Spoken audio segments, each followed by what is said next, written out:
First ஒரு குருநாதர்னு மானசீகமாக அமைஞ்சது வந்து கேபி சார். அவர்கிட்ட நான் பயங்கரமாக கற்றுக்கிட்ட விஷயம் என்னென்னா, இப்போ நீங்கள் காலேஜ்லாம் முடிச்சு டிகிரி வாங்கிட்டு திருப்பி எல்கேஜிலேருந்து படிக்கிற மாதிரி தான் அவர்கிட்ட. நான் 2 பேரும் டைரக்ட் பண்ணிட்டேன், எனக்கு எல்லாமே தெரியும்னு நான் ஒரு நினைப்பு இருந்தேன். அங்கே போன பிறகு தான் தெரிஞ்சு எனக்கு எதுவுமே தெரியாது. லோகேஷ் கனகராஜா இருக்கட்டும், அமரன் டைரக்டராக இருக்கட்டும், நெல்சன், கார்த்திக் சுப்புராஜ், எல்லாம் லப்பர் பந்து டைரக்டர், தமிழரசன், எல்லாருமே வந்து பிச்சு உதறாங்க. எல்லாருமே வந்து ஒரு படம் நல்ல சின்ன படம் மட்டும் பெரிய படம் மட்டும் இது மக்களை என்டர்டெயின் பண்ணணும், மக்களுக்கு போய் ரீச் ஆகணுங்கிற நம்பிக்கையில் தான் எடுக்கிறேன். அதாவது மிஸ்ஃபயர் ஆகும்போது அது பண்ணுது. சினிமா விட்டு எல்லாமே வெற்றியும் தோல்வியும் தானே வாழ்க்கையே. சக்கரவியூன்னு ஒரு படம், 2வது படம் சரியாக போகல, கமர்ஷியலாக சக்ஸஸ். நான் 4 சக்ஸஸ் ஆச்சு, சரியாக போகும்போது நான் அடுத்த கதை நான் சொல்ல தயாராகவே எனக்கு கேட்க யாரும் தயாரில்லை. எனக்கு மேலே இருக்கிறது சொல்லிக் கொடுக்குறது தான் அந்த வேலை. என் கோ டைரக்டரும் என் டைரக்டரும் சொல்லிக் கொடுக்கணும். எல்லாத்தையும் ஒரு கேமராமேன் சொல்லிக் கொடுத்தா தான் எனக்கு தெரியும் வழியா. இதுக்கான எந்த நாங்கள்லாம் படித்து இதுக்கான தொழில்நுட்பத்தை படித்து வரல.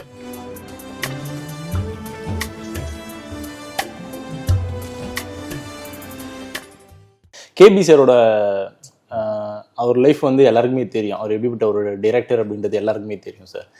உங்களுக்கு பர்சனலாக வந்து அவரை பற்றி நிறைய தெரிஞ்சிருக்கும்ல.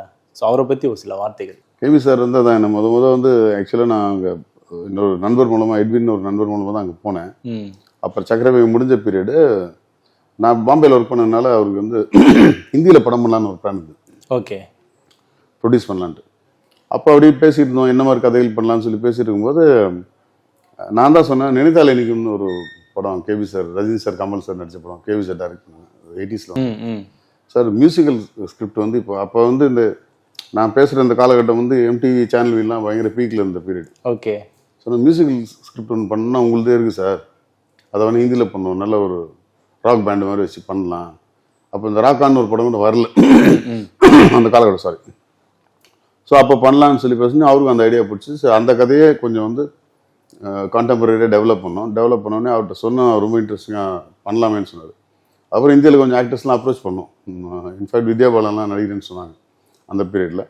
அதுக்கப்புறம் ஒரு சில காரணங்களில் டேக் ஆஃப் பண்ண முடியாமல் போச்சு. இருந்தாலும் நான் அவர் கூட தொடர்பில் இருந்தேன். அப்போ தான் இந்த சீரியல் ஜெயா டிவியில் வந்து சாந்தி நிலையம்னு ஒரு சீரியல், ஓகே, அவருக்கு வந்து ஆஃபர் அப்போ சிஎம் ஜெயலலிதா மேடம் இருந்தாங்க, அவங்க கூட்டு பண்ண சொன்னாங்க. அப்போ என்னை கூட்டு சொன்னார், எனக்கு கதை எழுதி கொடு, எனக்கு ரெகுலர் அந்த மாமியார் மரும கதைலாம் வேணாம், நான் சீரியல் பண்ணால் புதுசாக எதாக இருக்கணும்னு சொன்னார். அப்போ ஹாஸ்பிட்டல் பேஸ்டு ஒன்று பண்ணலான்னு சொல்லி, அது ஃபுல்லாகவே ஹாஸ்பிட்டல் நடக்கிறது. Okay, doctors life, nurse life, patient life, இப்படி ஒரு ஸ்டைலில் ஒன்று பண்ணோம். 500 எபிசோட் போச்சு. ஸோ அந்த காலகட்டத்தில் வந்து அவர்கிட்ட நான் பயங்கரமாக கற்றுக்கிட்ட விஷயம் என்னென்னா, இப்போ நீங்கள் காலேஜ்லாம் முடிச்சு டிகிரி வாங்கிட்டு திருப்பி எல்கேஜிலேருந்து படிக்கிற மாதிரி தான் அவர்கிட்ட. நான் 2 பேரும் டைரக்ட் பண்ணிட்டேன், எனக்கு எல்லாமே தெரியும்னு நான் ஒரு நினைப்பு இருந்தேன். அங்கே போன பிறகு தான் தெரிஞ்சு எனக்கு எதுவுமே தெரியாது. 100 படம் மட்டும் அவர் இன்னும் கற்றுக்கிட்டு இருக்காருன்னு தெரிஞ்சு. அந்த பழமொழி ஒன்று சொல்லுவாங்களே, கட்டுறது கை மண்ணளவு கல்லாத உலகளவு. 100 படம் மட்டும் இன்னும் கற்றுக்கிட்டே இருக்காரு புதுசாக. அப்படின்னும் போது அங்கேருந்து திருப்பி நான் எல்கேஜிலேருந்து பாடம் படித்த மாதிரி ஒரு திருப்பி ஸ்கூலுக்கு போன ஒரு ஃபீல், திருப்பி புதுசாக கற்றுக்கிட்ட ஒரு ஃபீல். அவர்கிட்ட இருந்த ஒரு 4-5 வருஷங்கள் வந்து நிறைய என்னோட பார்வையே நிறைய மாறிடுச்சு. 5 years கூட, ஆல்மோஸ்ட் 4-5 years.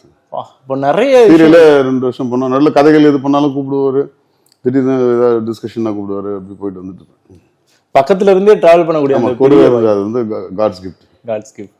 Super sir. ஏன்னா நான் வந்து சினிமாவில் சேர்ந்து வசந்தியேட்டர் சேரும்போது பர்டிகுலராக ஒரு டைரக்டர் தொழில் கற்றுட்டு வரல. 2-3 டைரக்டர் எல்லாமே ஃப்ரெண்ட்ஸாக தான் இருந்தாங்க.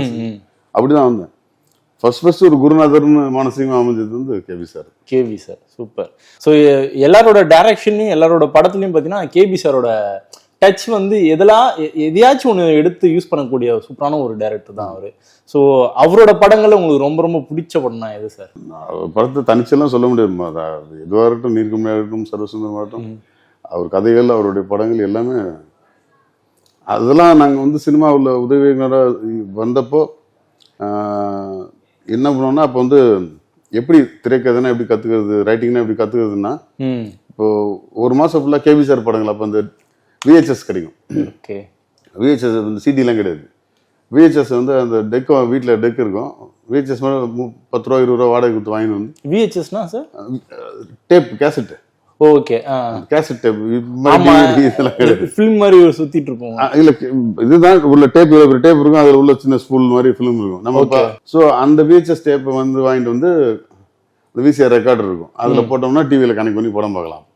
ஸோ அப்படி வந்து டெய்லி நாங்கள் பிரித்து வச்சுக்குவோம். இந்த மாதம் ஃபுல்லாக கேபி சார் படங்கள், அடுத்த மாதம் ஃபுல்லாக ஸ்ரீதர் சார் படங்கள், தமிழ் சினிமா அத்தனை இயக்குனர் படங்கள் அப்படி தான் பார்க்க ஆரம்பிச்சோம். ஓ, நான் சினிமா வரது மாதிரி சும்மா ரஜினி சார் படம் மட்டும் நம்ம சேரில் போய் பார்க்குறேன். சினிமா கற்றுக்கணுன்னு வந்து எல்லா இயக்குநர்கள் படங்களும் அப்படி தான் பார்க்குறாங்க. அப்படி ஸோ அவரோட எல்லா படங்களையும் பார்த்து மிகப்பெரிய ரசிங்க. அவர் கூட வேலை செய்ய வாய்ப்பு கிடைக்குன்னு நினச்சி பார்க்கலாம். இப்போ சார் இப்பயும் பார்த்தீங்கன்னா நிறைய டைரக்டர்ஸ் வந்து தமிழ் சினிமாவில் புதுசாக நிறைய பேர் வந்துட்டு இருக்காங்க. இப்போ வந்து இந்த யங் டைரக்டரை பார்த்து நான் பயங்கரமாக அசந்து போயிட்டேன் அப்படின்னா எந்த டைரக்டர் சார்?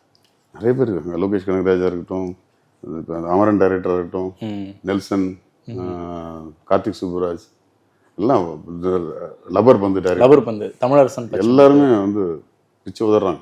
இந்த மாதிரி ஒரு நல்ல படங்கள்லாம் வரும்போது பெரிய பெரிய ஆக்டர்ஸ்லாம் வந்து ஃபோன் பண்ணி விஷ் பண்றது, நேரில் கூப்பிட்டு வர வச்சு விஷ் பண்றது, அந்த மாதிரியான இன்சிடென்ட்லாம் நிறைய நடக்குதுல்ல சார்? இப்போ கோடியா வந்து காசு செலவு பண்ணி பெரிய பெரிய ப்ராஜெக்ட்லாம் வந்து எடுக்கிறாங்க. ஆனால் அந்த படம் பார்த்தீங்கன்னா பெருசா போகாது. அவ்வளோ செலவு பண்ணி எடுக்கும்போது பெருசா போகுது. ஆனால் சின்ன சின்ன பட்ஜெட்ல எடுக்கக்கூடிய படங்கள்லாம் நல்லா போகுதுல்ல சார்? அதை பத்தி உங்களோட வியூ என்ன சார்? அப்படிங்கிறது அவங்க யாரும் ஓடக்கூடாதுன்னு படம் எடுக்கிறது கிடையாது.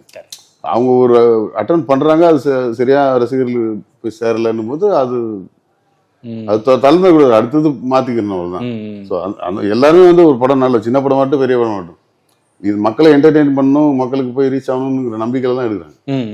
அதாவது மிஸ்ஃபயர் ஆகும்போது அது ஒன்றும் பண்ண முடியாது. சினிமா தானே, எல்லாமே வெற்றியும் தோல்வியும் தானே வாழ்க்கையே. Correct, super sir. இதுல வந்து நீங்க மறக்க முடியாத கஷ்டம்னா எது சார்? இது வரைக்கும் திரும்பி பார்த்தோம்னா என்னோட டிராவல்ல இந்த மூமெண்ட் தான் வந்து ரொம்ப ரொம்ப கஷ்டமான மூமெண்ட், இப்போ நினைச்சா கூட கொஞ்சம் எமோஷனலா இருக்கும் அப்படின்னா இந்த வலி வேதனை அது என்ன மூமெண்ட்? எல்லாருக்கும் ஒரு ஸ்ட்ரகிள் இருக்குது. அதாவது ஷிஃப்டிங், நான் வந்து டைரக்ஷன் நடிப்பு மாறுறதுக்கான இடைப்பட்ட காலம் வந்து கொஞ்சம் கஷ்டமான காலம் தான். ஏன்னா சக்கரவியூகன்னு ஒரு படம், 2வது படம் சரியா போகல, கமர்ஷியலாக சக்ஸஸ். நான் 4 சக்ஸஸ் ஆச்சு, சரியா போகும்போது நான் அடுத்த கதை நான் சொல்ல தயாராக எனக்கு கேட்க யாரும் தயாரில்லை.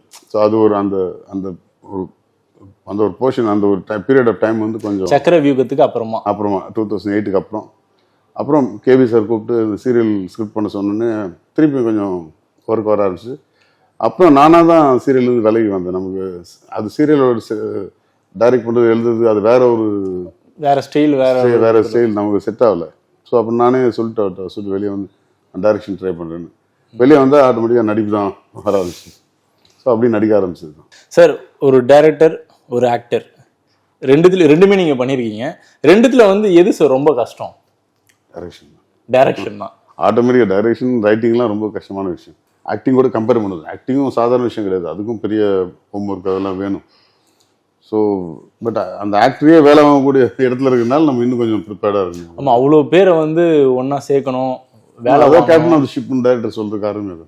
ஸோ அது வந்து ரொம்ப கஷ்டமான ஒரு விஷயம் தான். Super sir. இப்போ அமரனில் வந்து உங்களுக்கு வந்து அந்த ஃபாதர் கேரக்டர் அப்படின்றது உங்களை தேடி வந்தது, பட் அது ஒரு சில காரணங்களாம் வந்து மிஸ் ஆயிடுச்சு. அந்த மாதிரி உங்களுக்கு வந்து மிஸ் ஆன கேரக்டர்ஸ் எந்தெந்த படம் இதாக இருக்குது சார்? நிறைய இருக்குது. அதாவது பர்டிகுலராக குறிப்பிட்டு சொல்ல இல்லை, சிலது வரும், சிலது நான் அவைலபிளாக இருக்க மாட்டேன், அந்த மாதிரி நிறைய நடந்துருக்குது. நான் அதை கணக்கில் எடுத்துக்கிறது கிடையாது. நான் அதை உட்காந்து சரி நம்ம இவ்வளோ யார் நடிச்சாங்கலாம் போய் பார்க்கறது கிடையாது. ஓ, படம் பார்க்கும்போது சேர்க்கும் இது நம்மகிட்ட பேசினாங்களே அப்படின்னு தோணும். அந்த மாதிரி ஏதாவது இப்போ அமரனோட கேரக்டர் வந்து அது நல்ல ஒரு படம், சூப்பரான ஒரு படம், அந்த படத்துல வந்து நம்ம சின்னதா ஒரு கேரக்டர் பண்ணியிருந்தா கூட நமக்கு வந்து திருப்திகரமான ஒரு ஃபீல் வந்து இருந்திருக்கும். ஸோ அந்த மாதிரி ஒரு சில படம்லாம் வந்து உங்களுக்கு தேடி வந்திருக்கும், ஒரு சில கணவன் மிஸ் ஆயிருக்கும் சார். அந்த மாதிரி இது பார்த்தோன்னா ஆஹா இந்த படத்தை நான் நடிக்க வேண்டியது மிஸ் பண்ணிட்டேனே அப்படின்னு நீங்க ஃபீல் பண்ணதே கிடையாது. தொடர்ந்து நமக்குன்னு வர்ற படங்கள் வந்துட்டு தான் இருக்கும். இது மிஸ் பண்ணிட்டோம் அப்படின்னு ஃபீல் பண்றதுல அர்த்தமே கிடையாது. இப்போ நிறைய யங்ஸ்டர்ஸ்லாம் வந்து ஆக்டிங்கை தேடி வர ஆரம்பிச்சிருக்காங்க சார். அவங்களுக்கு உங்களோட பாயிண்ட் ஆஃப் வியூ ஒரு சில விஷயம்? ஆக்டிங் அட்வைஸ் பண்ற அளவுக்கு நான் பெரிய என்ன எதுவாக இருந்தாலும் ஃபுல்லாக முழு மனதோட ஒரு பேஷனோட செஞ்சீங்கன்னா எதுவுமே கை கொடுக்கும். அதான் நான் சொல்லுவேன். ஆக்டிங்காக இருந்தாலும் சரி, ரைட்டிங்காக இருந்தாலும் சரி, டைரக்ட் பண்ணாலும் சரி, ஒரு ஃபுல் டெடிகேஷன் இருந்ததுன்னா அது ஆட்டோமேட்டிக்காக சக்ஸஸ்ஃபுல்லாக.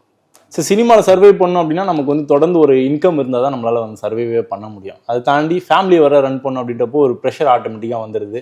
ஃபேமிலிக்கு நம்ம ரெகுலராக வந்து ஒரு இன்கம் கொடுத்துட்டே இருந்தால் தான் அங்கேயும் வந்து காமாக வந்து நடக்கக்கூடிய விஷயங்கள்லாம் நடந்துக்கிட்டே இருக்கும். பட் இன்கம் ஒன்று வந்து பற்றாக்குறையாக இருக்கும்போது ஃபேமிலிக்குள்ள நிறைய பிரச்சனைலாம் வர ஆரம்பிக்கும். ஸோ அது ஒரு ப்ரெஷர் ஆகும். அந்த ப்ரெஷர் வந்து நீங்களும் கண்டிப்பாக ஃபேஸ் பண்ணியிருப்பீங்க, ஹேண்டில் பண்ணியிருப்பீங்க. அதை பற்றி ஒரு சில விஷயங்கள். இல்லை அதான் சொல்கிறேன், நம்ம ஹேண்டில் பண்ண முடியும்னு தெரிஞ்சிச்சுன்னா அதை நம்ம பண்ணுறோம். ம். இப்போது நான் அந்த ப்ரெஷருக்கு நான் பட்ஜ் ஆகிட்டு நான் அந்த ப்ரெஷருக்குனால இந்த இண்டஸ்ட்ரி விட்டு வெளியே போயிருந்தேன்னா இப்போ நீங்கள் இந்த பேட்டி என்னை வச்சு எடுத்துக்க எடுத்துக்க முடியாது. நான் இங்கே இருக்கிறதுனால இங்கே சர்வே ஆனால் நடிச்சிட்டு இருக்கேன், டைரக்ட் பண்ணுறேன், இப்போ அடுத்த படத்துக்கான ஸ்கிரிப்ட் ரெடி பண்ணுறேன், அதுவும் மூமெண்ட்டில் இருக்குது. ஸோ இந்த ப்ரெஷர் தான் எல்லா தொழிலும் இருக்குது. எந்த தொழிலும் தான் இல்லைன்னு சொல்லுவோம், எல்லாத்துலேயும் இருக்குது. அதை நம்ம பட்ஜெட் ஆகாமல் அதை ஹேண்டில் பண்ணி தெரிஞ்சால் தான் நம்ம சக்ஸஸ்ஃபுல்லாக வர முடியுங்கிறது என்னோட. சரி, எந்த வருஷம் சார் இந்த சினிமா இண்டஸ்ட்ரிக்குள்ளே என்ட்ரு ஆனீங்க? சொன்ன வயசு கண்டுபிடிச்சிருக்குல்ல, 92. 92 பா, அப்போ என்ட்ரா நீங்க ஃபர்ஸ்ட் என்ட்ரானா நீங்க பண்ண விஷயம் ஃபர்ஸ்ட் என்ன சார்? ஏடியா ஒர்க் பண்ணதா?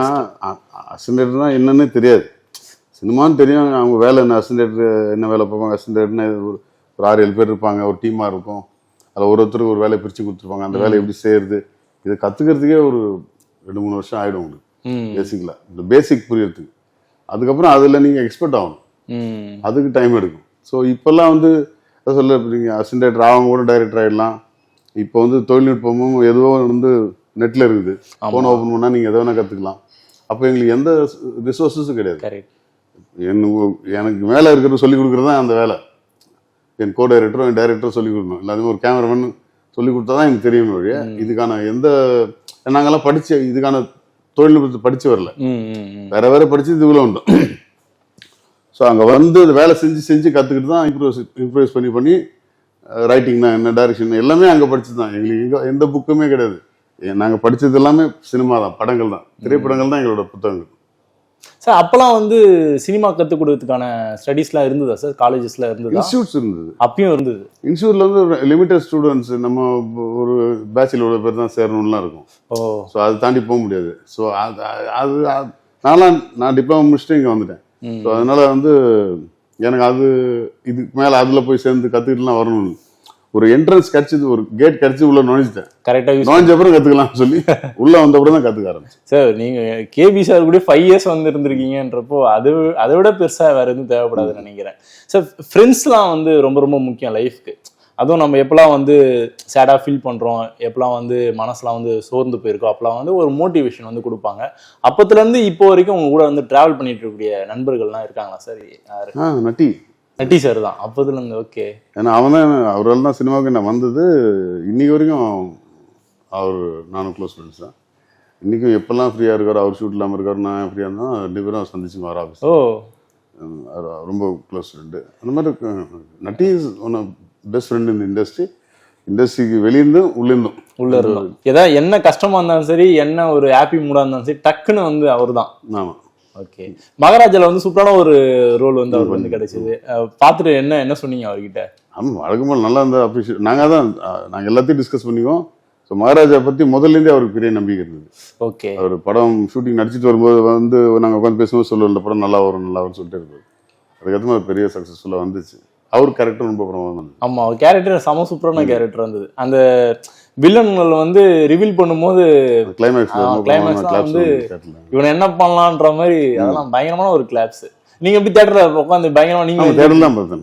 அவர் கூட உட்காந்து பாத்தீங்களா? இல்ல, நான் தனியா பார்த்தேன். ஓகே, பார்த்துட்டு அப்புறமா ஃபோன் பண்ணி அப்புறம் நேர்ல போய் சொன்னேன். நேர்லயே போயிட்டீங்க? நான் அடிக்கடி சந்திக்குவோம், வாரத்தில் ஒரு 3 நாள் மீட் பண்ணுறோம், வீக்லி 3 days. ஸோ நிறைய எக்ஸ்பீரியன்ஸ் வந்து நீங்கள் வந்து ஷேர் பண்ணீங்க. ஒரு பெரிய, அதாவது கேபி சார் கூட வந்து 5 years வந்து ட்ராவல் பண்ணியிருக்கீங்க. நிறைய விஷயத்த வந்து கற்றுக்கிட்டு தெரிஞ்சுக்கிட்டு புரிஞ்சுக்கிட்டு நிறைய விஷயங்கள் வந்து தொடர்ந்து வந்து பண்ணிட்டு இருக்கீங்க. பட் டைரக்ஷன் அப்படின்றது உங்களுக்கு வந்து ஒரு பெரிய ஆசை இல்லையா? 2008 அப்புறமா படங்கள் வந்து இன்னும் டைரக்ஷன் பண்ணல, இப்போ பண்ணி முடிச்சிருக்கீங்க. ஸோ ரிலீஸ்க்காக வந்து காத்துக்கிட்டு இருக்கு, கூடி சீக்கிரம் வந்து ரிலீஸ் பண்ணுங்க. So waiting for that movie. So உங்களோட கெரியரில் வந்து செகண்ட் இன்னிங்ஸ் மாதிரி டைரக்ஷனில் வந்து கண்டிப்பாக உங்களுக்கு வந்து அமையணும்னு சொல்லி எங்கள் டீம் சார்பாக வந்து வாழ்த்துக்களை வந்து கன்வே பண்ணிக்கிறோம். இவ்வளோ நேரம் உங்களோட டைமை ஒதுக்கி எங்களுக்காக ஒதுக்கி கொடுத்ததுக்கு ரொம்ப ரொம்ப நன்றி sir. Thank you so much sir. Thank you.